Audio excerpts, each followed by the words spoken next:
So thank you all for being here with us today. I'm very glad that I'm seeing some familiar faces over here. Maybe the die-hard believers in free trade and in the liberal order. And I think that we've been graced by the organizers, so I have to thank Simon for this, I guess, because we've been provided with the most existential discussion maybe throughout the 4 days of the forum. And why I'm saying that? This panel title is a call for action. And it's pretty straightforward and pretty direct, and we're discussing actually something in danger. Because the past 10 years, there's a paradox in the global order. And what I mean to say is that while interconnectedness of our world has reached unprecedented levels actually, so too have the geopolitical fault lines that threaten to disrupt the flow of goods, of services, and ideas across borders, which are actually the fundamental foundation of the liberal order as they were conceived and implemented after the Second World War. So thank you all for being with us in this discussion, but most of all we thank our speakers. First and foremost, Mr. Giorgos Mylonas. Giorgos Mylonas is heading up one of the largest Greek industries, Alumil. And the reason I'm biased and I'm starting from him is that I very much believe in the Korean model of the economy, which is what? Export or die.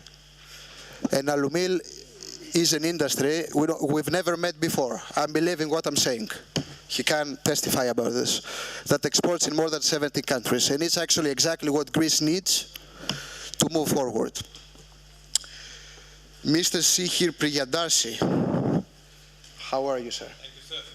He's the president of global relations of the Adani Group, one of the largest Indian conglomerates. You know, India is stepping forward, right? And that's great.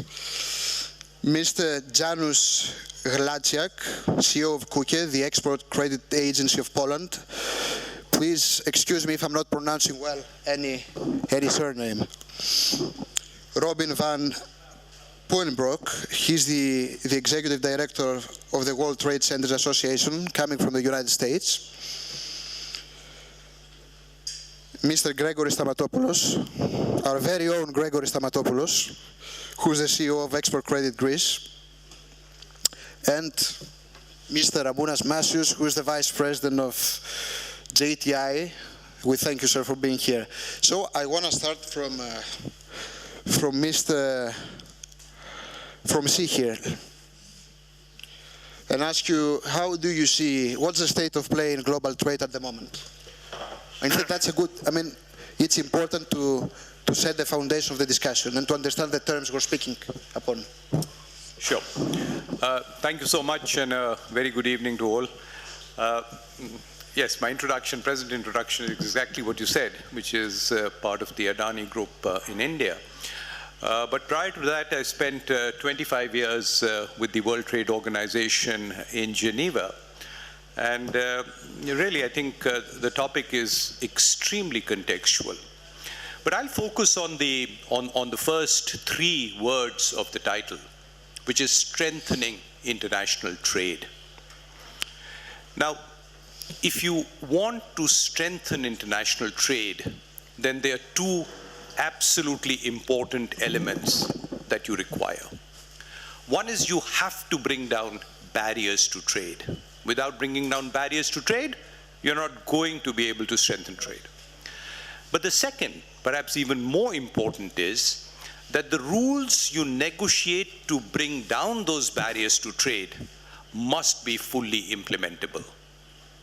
And unfortunately, on both these counts, globally, we are slipping. Barriers to trade may be going down if you purely look at tariffs and duties. Sure, average tariffs and duties globally have gone down. But simultaneously, there has been a splurge of non-tariff barriers. And non-tariff barriers is simply said certain kinds of administrative or regulatory regimes which have the same effect as would a 500% duty would have. So while global tariffs have gone down, the non-tariff barriers go up. But the second is perhaps even more damning, if I may say so. You have rules. The WTO embodies global rules of trade. And those rules have for years been implementable because you had a very strong dispute resolution system, a system that was completely binding on all members. And very unfortunately, for the last 6 or 7 years, that entire system has been put hostage. We do not have a dispute resolution system because, yes, WTO decisions are taken by consensus, and that's a phenomenally good thing because it gives the smallest member ownership of the decision, but it also means that one single member can come in the way of a decision. So I don't know how much you want me to extend on that, but really, it is a critical time. The fact is that we've had our Abu Dhabi ministerial conference just now, and the results are extremely poor. We can put fig leaves over the declaration and say, pat ourselves on the back, but anyone who studies it that hasn't gone any distance in lowering barriers to trade, no, and has it gone anywhere nearer to ensuring a dispute resolution system that is effective, no. So perhaps let me stop here and then I can come back to any other issues that you have. Thank you, sir. So, I'm tempted to ask, and what's the way forward? Where the world is going? Look, one way forward is evolving by itself, and which is a large number of free trade agreements, a large number of regional trading agreements, a large number of customs unions. Now, while this is a positive way forward, it is also a stumbling block to multilateralism. That multilateralism which was giving a voice to the weakest and smallest of members. You'd be so surprised to know there are about 10 members of the WTO whose share of global trade is 0.00%. They don't have enough trade for the 100% of decimal, and yet they have a voice there. So the way forward really to me is twofold. One is that you very, very quickly need to have a system of implementing the rules. You do. But the second, even more important, as the COVID crisis showed, we need to now have rules on global value chains. We need to have rules which prohibit export restrictions. But there's no point just having the rules without being able to implement them. So perhaps the way forward is exactly this. Have rules which ensure imports, because today you need to import to be able to export, and have a strongly implementable rules-based system. Thanks very much. I will get back because I have another question which I cannot avoid to ask. Mr. Mylonás, what's Alumil's key to success and how everything we're discussing right now is affecting your industry and your company? I mean, geopolitical tensions and stuff. I can talk about Alumil very easily. I was afraid that you will ask me about strengthening international trade, and this is too hard to handle. But aluminium I can handle easily. So we have the same problems like all kinds of businesses around the world. But we have an advantage. We're a Greek company. So we survived 10, 12 years of uncertainty, of very harsh environment. And that made us like Ulysses, very inventive, how to get out of difficult situations. So the idea when all this happened was that, first of all, we believe, at least in our field, that the aluminum world cannot be separated. That means the barriers that can be put in between different countries cannot be sustainable, okay? Because there's a lot of issues behind it. Production has to do with energy, has to be with natural resources. So you cannot cut the world in pieces.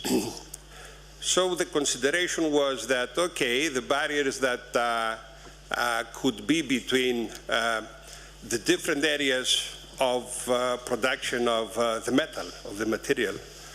How do you think that they can affect your international business? Where do you produce? Does this depend on the resources? So you need there to recalculate your production basis in order to avoid situations like eliminations from Russian metal, or oversupply of Chinese metal, or new metal coming from Vietnam, or from India, who is becoming a big supplier. So where do you put yourself and where you're afraid of doing it? So you have to split your resources. You have to become, let's say, a player where you can play in different markets by sourcing in different ways. Don't have a central sourcing. Don't just take care of the pricing of the materials you're using, because there are some strategic issues behind it. So we solve this problem by diversifying our production. In some cases, we invested ourselves in producing the downstream after the primary aluminium, but in some cases collaborating with local producers. So instead of making many investments because of geostrategical reasons, most of the times we prefer to make joint ventures in areas where we are safe with the supply of the raw materials, and then we are safe with the production of the downstream, according, of course, to our instructions, because my business is two things. One is producing, transforming aluminium, and the other one is engineering, okay? Engineering is easy to go around the world, because you can do it in Greece, you can do it in India, you can do it in other countries, and communication is not an issue, so you can go around the world. But then the geography is something that implies how do you have to redesign your supply chain. That means that, for example, you cannot deal with India if you are not in India, because strengthening trade with a country that everybody is looking at because of its booming expansion doesn't mean that it's easy, and the only problem is the tariffs or things like that. So you have to be there. You have to go, place yourself, do some very good collaborations with local companies, and try to develop yourself using your expertise, your knowledge, and combining these two. I think this is one of the things that you can confront this geopolitical mess that it's right now. Create local partnerships. Thank you. You know, I had a discussion with a big guy in the French defense industry, and he was telling me, yeah, look, you know, Greece has an issue when it comes to exports. It was never a colonialist country, which means that you down there don't know how to work. I'm saying that because you said that it's an advantage that you're a Greek company. For example, the way the French sustained to an extent their influence in the post-colonial Africa was through businessmen who were promoting actually French businesses, having at the same time a semi-formal government mandate. And my question is this, and it's maybe a bit provocative. If you were a French company, would everything be easier? First of all, I wouldn't have financial issues, which in Greece exist, not for me personally, but I think that you know, financing in Greece, especially for export-oriented companies, although this is not what it said, but this is a difficult thing. So yes, from that point of view, I would have an advantage. From the colonial point of view, I don't know about your experience, but my experience is, if you're good in your business, it doesn't matter the past. I've seen that. I don't want to mention about countries with whom we really compete very hard in markets, it doesn't matter. I think that if your product is good, if your relations are good, if your positioning is good, it doesn't matter the past. If you killed somebody, like in the colonial period, or if you have conflicts or whatever. That's what I believe. And your price also, if your price is good, important. Price, price is always an issue, but if it was only price matter, then this world trade wouldn't have been expanded so much. So you find your place in the markets, in the different markets. I sell different products in India than the USA, but that doesn't mean that I have strong competition there. But that doesn't mean that if I'm good, I can get part of it. I cannot conquer, but I can get part of it. I think you're good. Numbers speak for themselves. So, Mr. Macius, Vice President of JTI, what is your role and contribution to mitigate the impact of geopolitical tension and their impact in international business? Thank you, and first of all, big pleasure to be here and honored in Delphi Forum. Very impressive event, and really appreciation to organizers and panelists to making it a success. Now, coming back to the question of the panel, international trade and how do we contribute, we're actually big beneficiaries of international trade. Our company operates in 140, I think, countries.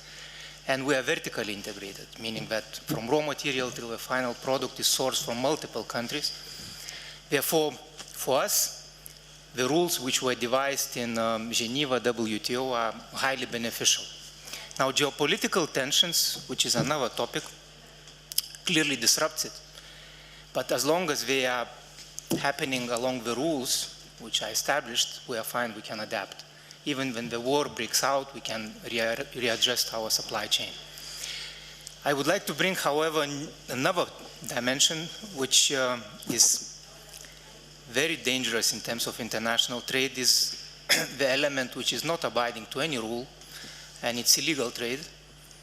According to International Chamber of Commerce, the value of that business is around $4 trillion annually, which is bigger than the bigger than fourth economy in the world.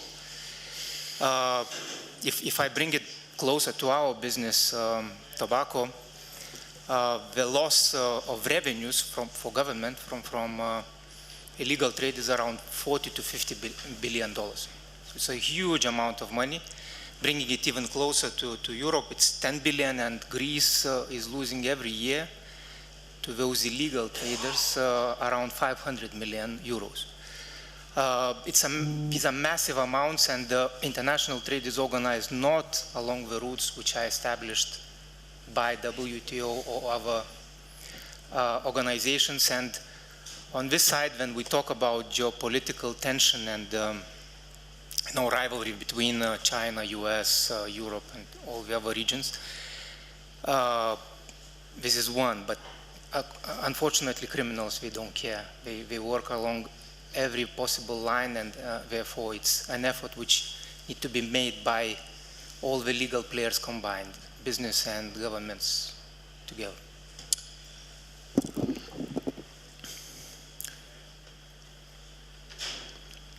And what are the threats, the emerging threats? Let's see the next 10 years to your business when it comes to international trade, of course, and geopolitics, of course. Yeah, so our business is relatively traditional. I mean, the cigarette in itself is 100 years old, yes? Of course.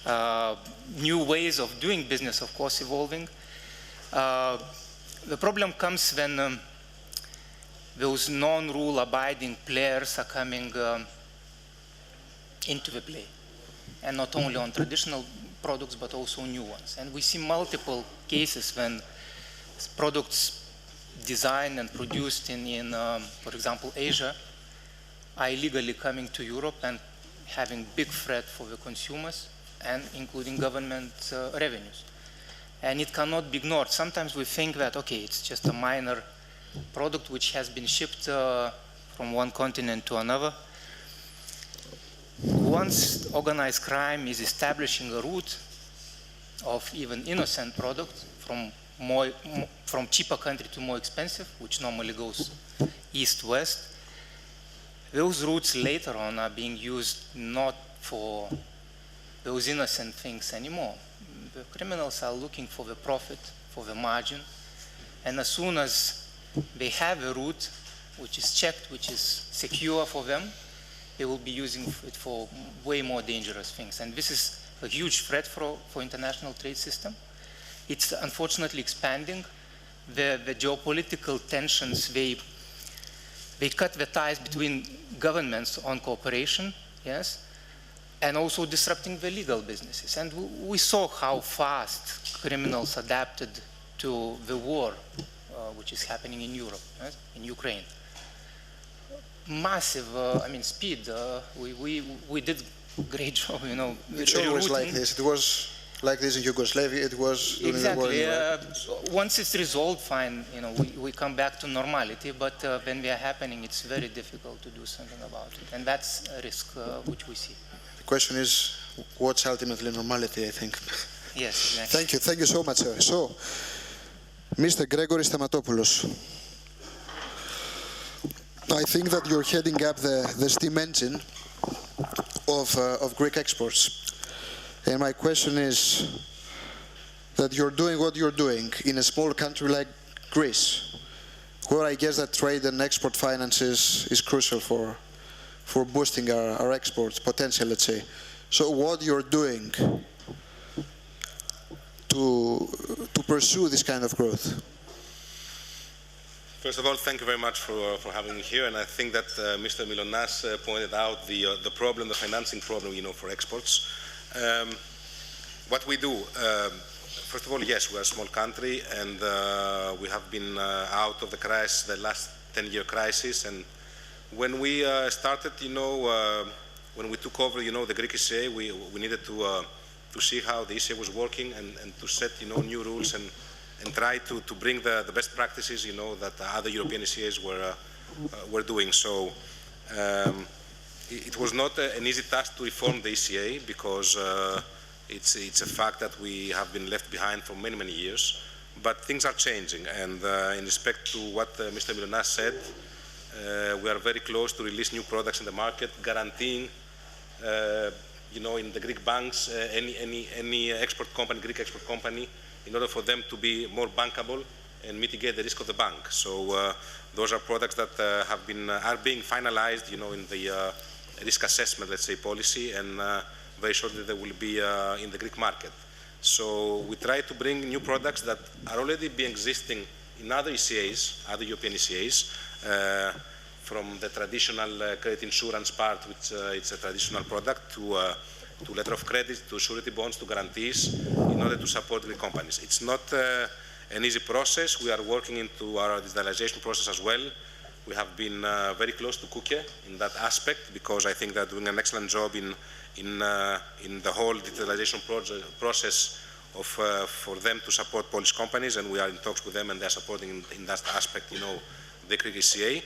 But I will come back to the rules, as you mentioned, and there's a discussion between European ECAs regarding the fact that we are losing the markets, because we have some rules under the European framework that were set up at the beginning in order for European companies and countries to fairly compete amongst each other. And I think, and this is what we were discussing also today, that we try to bring rules so to fairly compete within the European Union, but we forgot that there's also another market up there, and this is the international market.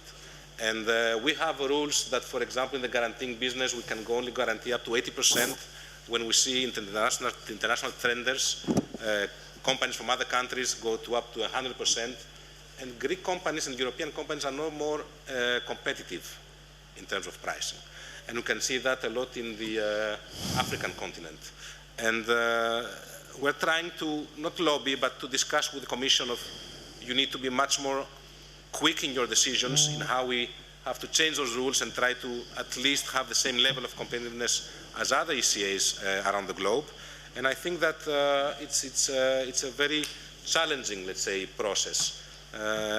We come from the business, and they come from a more theoretical background, so we need to bridge the gap and try to bring it on our side in order to support. And I think we're getting there. It's a slow process, of course, in the Commission, and I think that if we do not change and work together as one, I think that we will all die separately in our own corners. So I don't know if it's something that we always say in our discussions, and but I do believe that, you know, Greek companies, and okay, Mr. Mylonás is a bright example, you know, of the quality of the products they can, you know, export, and we are doing our best, and in a very quick way, due to the fact that we were lagging, to try to support them, you know, in their expansion internationally. Thanks, Greg. Robin, nice having you. Basil, good to be here. So, what do you think that governments should do, and actually the international actors at large should do to enhance a bit recovery and resilience in international trade? Well, that's a good question. So let me turn that question upside down. Even better. So we are an international trade association. We have around 320 World Trade Centers in 100 countries, and our mandate is to promote, to stimulate international trade and development. So the question is, why do we really care so much about fostering international trade? So I want to get to that in a minute.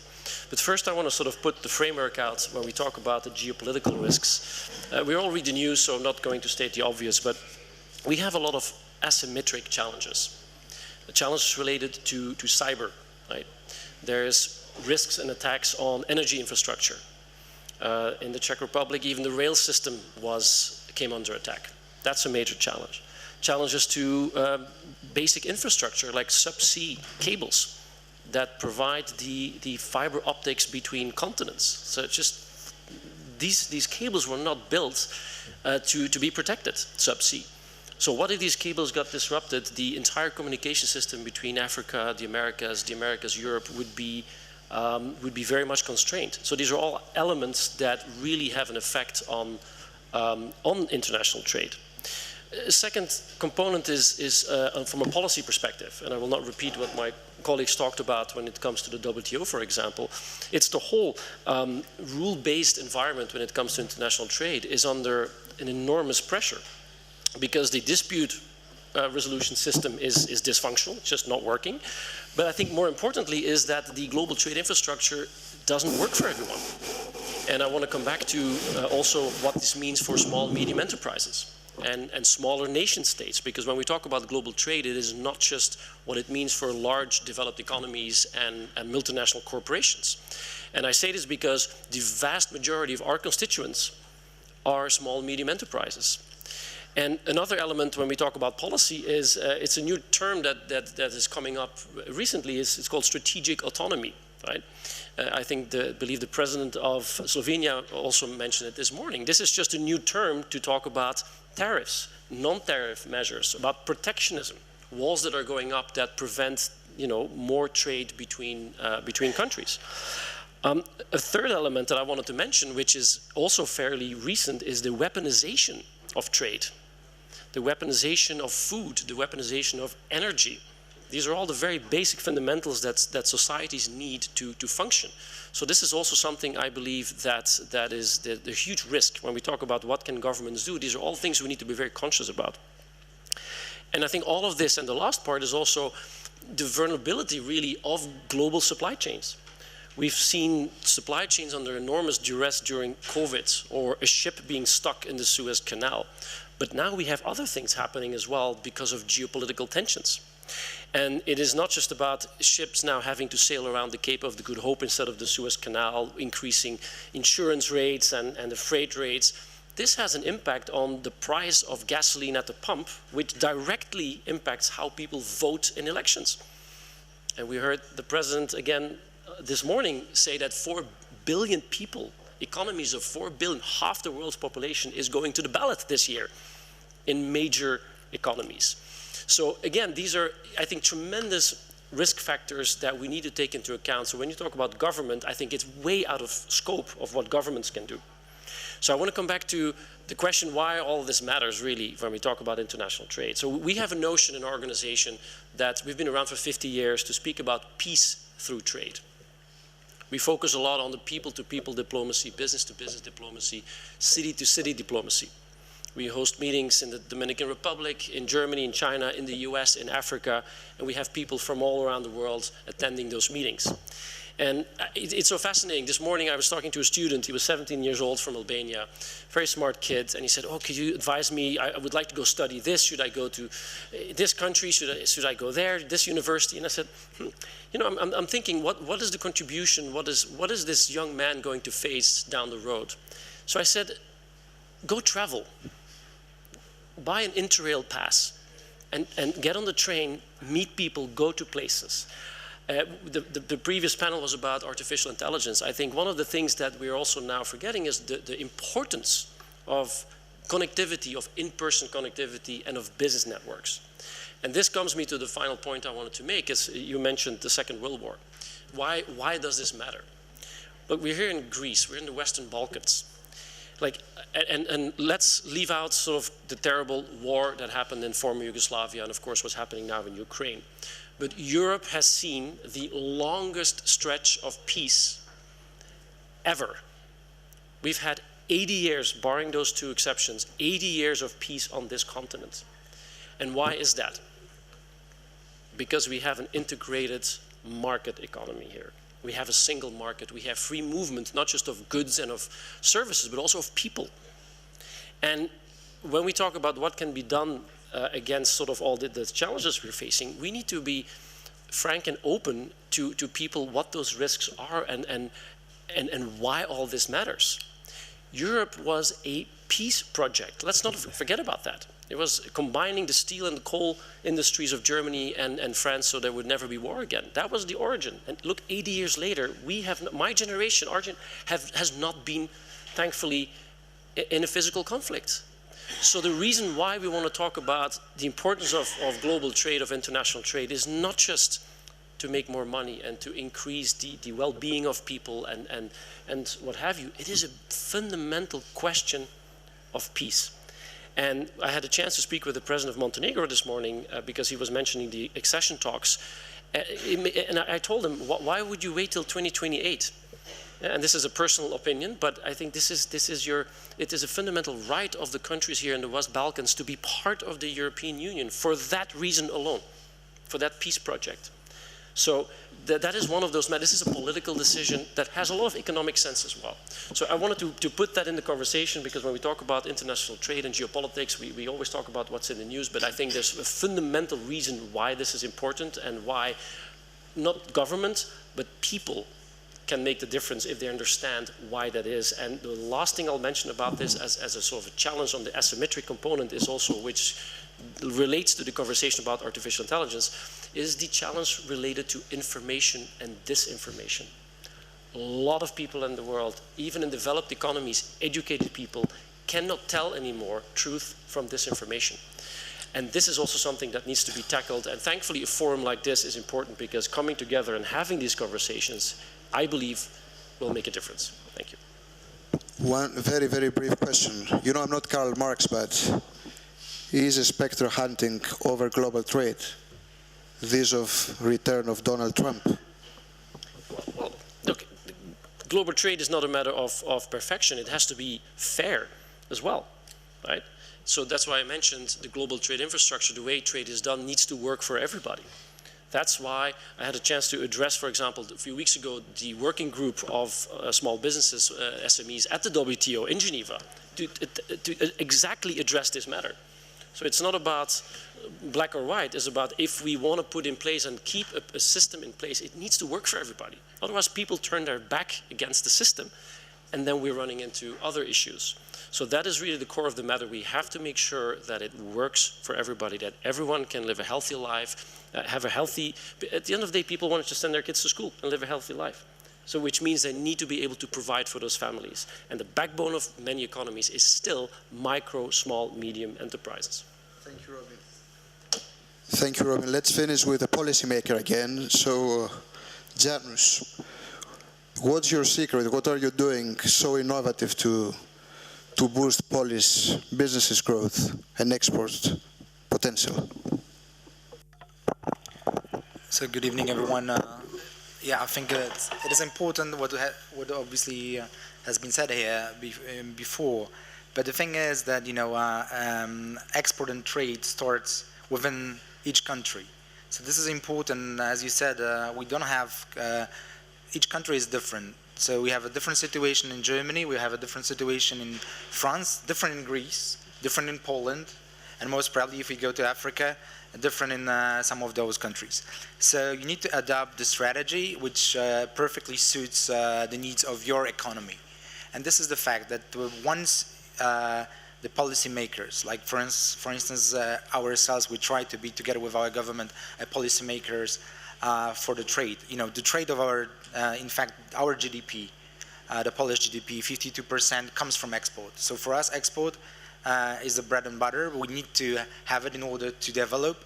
And as a country, you know, for the last 30 years, we developed pretty well, and we are still doing it. So, and hopefully, you know, fingers crossed, for we will be doing it for another years. But the thing is, we need to come up with the solutions that are going to support our companies inside Poland, and I think that's the case as well of Greece. Start from, because exporting on a daily business just to sell your goods, it's great. The companies need to do that on a safe manner, so they needed to do it in a safe way, so that's why we are here. We are ensuring those trades. We are checking their customers, if they're from the financial perspective, if those guys are able to pay for the goods that they order, because loads of trade around the world is trade credit driven. So in fact, you're selling your goods and you're getting your money back in 30 days, 60, 90, sometimes even in agricultural business, sometimes you're getting your money in 360 days, 270.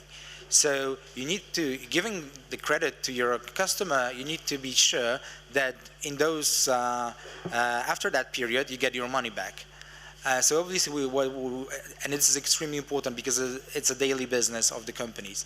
But at the same time, so in order to secure it, but at the same time, what is nowadays extremely important, and this is something which happened after, and we've seen it after COVID and during, in fact, already during the COVID, is to support the companies within your country, meaning that if they want to export, they want to invest money in Greece, in Poland, but at the same time, when they want to export their goods, you're able to provide, together with the financial institutions, you're able to provide them financing for those new investments, and you're able to secure that financing for the banks. Because when you're providing the guarantee on top of the financing being provided by the bank, then in fact, with this percentage that Gregory at some stage mentioned, 80-20, in fact, you're leveraging up the financing. So you're able to provide 5 times more financing than without this type of guarantee. So this is extremely important. And once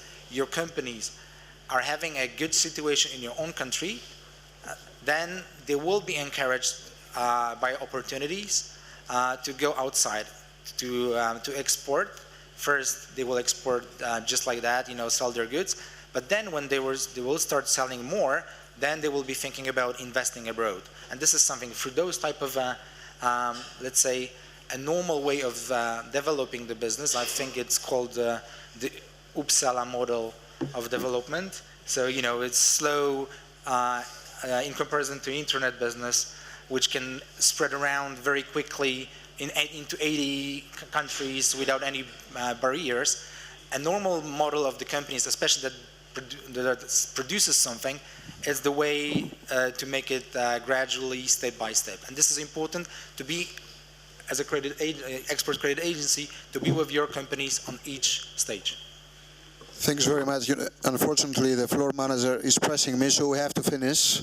And I guess that the only certainty is that there are no certainties and that we have to think as navigators from now on. Thank you all very much.